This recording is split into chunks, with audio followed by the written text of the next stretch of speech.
A new psychological study from the National Institute of Mental Health. Just this morning, along with his longtime psychiatrist. The circle of depression is growing wider, broader. 15% of women suffer from this disorder. Affecting over 20 million Americans. Changes that have occurred in the brain. Abnormalities in the neurotransmitters. Is that a chemical imbalance? Who's got a problem? They've got a drug. 6 million American kids take prescribed medication.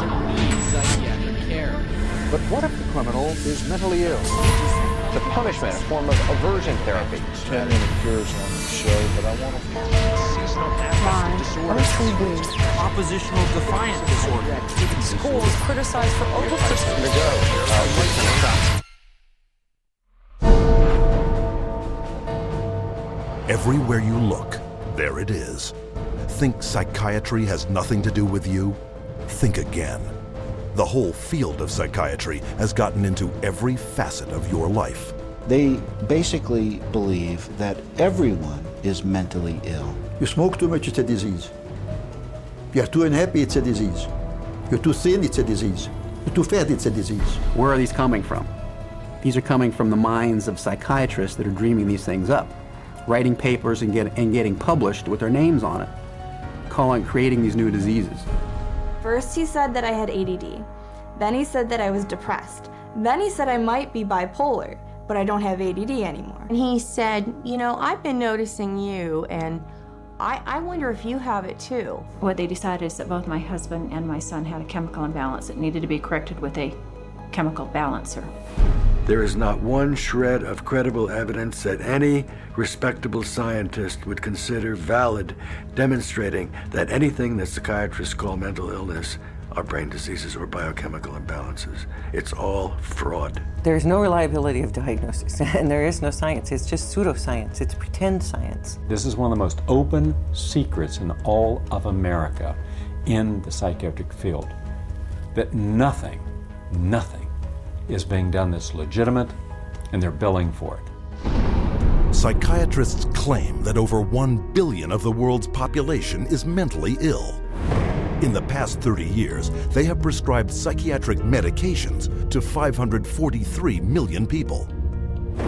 And right now, they drug 17 million school children with stimulants and antidepressants. When recently asked about the scientific basis of their profession, those psychiatrists willing to be interviewed offered nothing but excuses. Psychiatric illness is not really illness. How do you evaluate if someone is cured or sick? Cure is certainly something we look forward to. We have no earthly idea how to accomplish. We're not good at causes. We don't know what causes mental illness. But that hasn't stopped them from pronouncing themselves mental health experts and treating people against their will.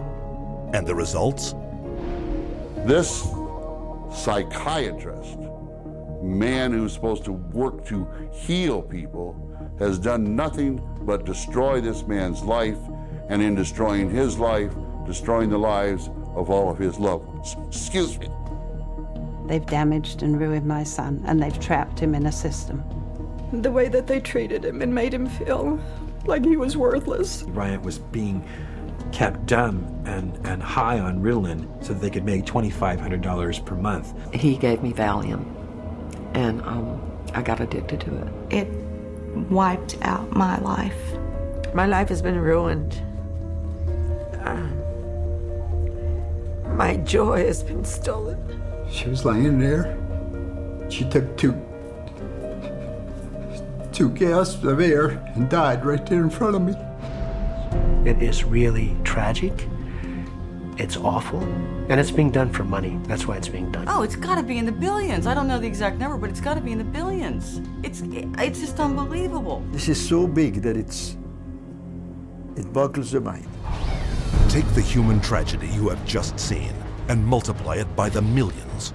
In the past 4 decades, nearly twice as many Americans have died in government psychiatric hospitals than in all U.S. wars since 1776. Insurance companies pay out $69 billion every year for psychiatric services, doubling the cost of medical insurance premiums. And while raking in over $2 trillion annually, psychiatrists cannot point to a single cure. Hard to believe? That's exactly what they count on. And as we will show you, it's how they have been getting away with it from the very beginning.